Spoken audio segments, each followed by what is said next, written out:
তারা যেন প্রথমেই সচেতন করে যে বাবা তুমি বা কাকা বা দাদা ভাই তুমি কেউ হেলমেট ছাড়া রাস্তায় বেরোবে না।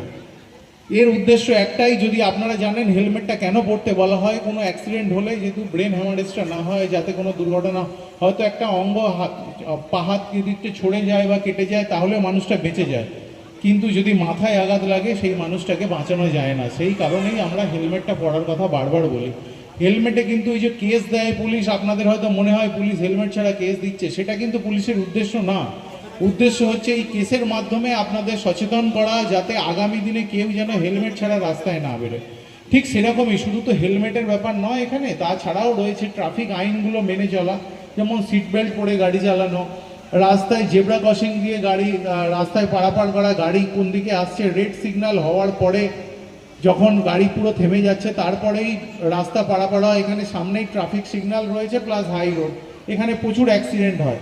আমরা যারা রয়েছে এখানে সবাইকে উদ্দেশ্য করে এইটুকু বার্তা দিতে চাইছি আমাদের জেলা পুলিশের তরফ থেকে, যে আপনারা নিজেরা যেমন সচেতন হবেন, আপনাদের বাড়ির লোককে সচেতন করুন, ঠিকঠাকভাবে যেন রাস্তা পারাপার হয় এবং প্রত্যেকে যেন তাদের মূল্যবান জীবন নিয়েই দিনের শেষে যেন বাড়ি ফিরতে পারে।